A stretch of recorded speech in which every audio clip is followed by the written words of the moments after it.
عبدالخالق توانی صاحب تاسو د دې کلي څه نوم دی؟ لنډی ولا او ستاسو پیدایش هم دلته شوی دی؟ دلته شوی دی په کال 1988 کې. بالکل ښه جي ښه. او ستاسو د پلار څه نوم دی؟ علم خان صاحب ستاسو د پلار نوم. بالکل. او تاسو په قبیله باندې مومندان یې؟ بالکل مومند دي. ښه جي. او تاسو د دې یونین کونسل نری چې دی د دې تاسو 2 واري ناظم هم پاتې شوي یې؟ بالکل پاتې. د آزاد امیدوار په حیثیت سره؟ بالکل. ښه جي. او پښتو ادبي ټولنې تحصیل تخبې ته مو ډېره موده تګ راتګ کړی دی؟ 82 نه شروع شوی ما. د سن 82 نه تاسو شروع شوي یې؟ ښه جي. او تاسو هم دغه د پرایمري سکول د وختونو تاسو شاعري کوئ؟ بالکل. او په ایمان چې مزیدارې غزلې. خو لکه دې وخت کې د ناجوړتیا په وجه لږ شان کمزوري شوي یې او انشاءالله چې صحتیاب شئ که خیري بیا به دغه چکرې او بیا به غزلې مشاعرې وي انشاءالله. ښه جي ښه. تاسو اوس دې وخت کې تاسو سره ډایري هم نشته دی چې یو څو شعرونه مو راته ویلې وې؟ زه به یې درباندې کوم انشاءالله. ښه جي ښه. او دغه یو شعر چې اوس تواني ته په تندي دواړه لاسونه موږ دا شعر خو راته پوره کړئ که نه؟ ستا و ښایست زما زاري تا به انکار کولو. ستا و ښایست زما زاري تا به انکار کولو.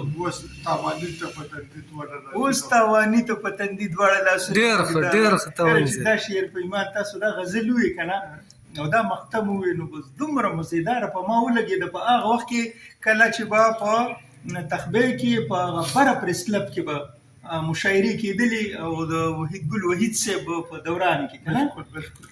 ښه جي. او تاسو د پښتو ادبي ټولنې تحصیل تخبې نایب صدر هم پاتې شوي؟ نایب صدر پاتې یم.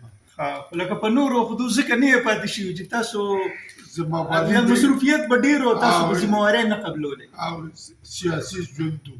سیاسي ژوند او نور تاسو په دې لنډۍ ولا کې تاسو خپل زمیندارۍ سره ژوند تیر شوی دی؟ بالکل. زمینداري او سیاست. بالکل. 200 کالو نه دیغه 200 کاله ستاسو پلار نیکه چې دلته و؟ بالکل. تاسو سبق څومره ویلی دی؟ ما خو بیا کړې ده. بیا مو کړې ده؟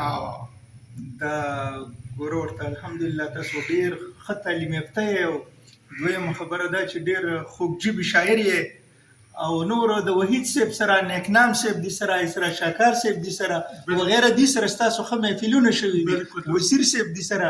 بالکل. ښه جي ښه. وخت تېر شوی دی. ښه. نو بس انشاءالله چې د صحت که خیر اجازت درکړي بیا به راځئ او محفلونه به یې که خیر بیا به شفه به یې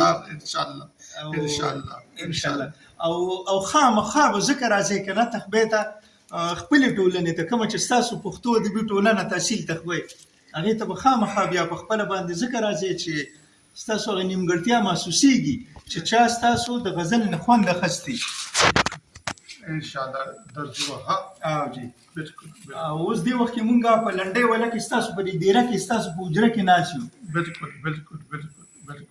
ډېره مننه عبدالخالق توانی صاحب د یو څو خبرو کولو ډېره شکریه. ډېره مننه مهرباني. السلام علیکم.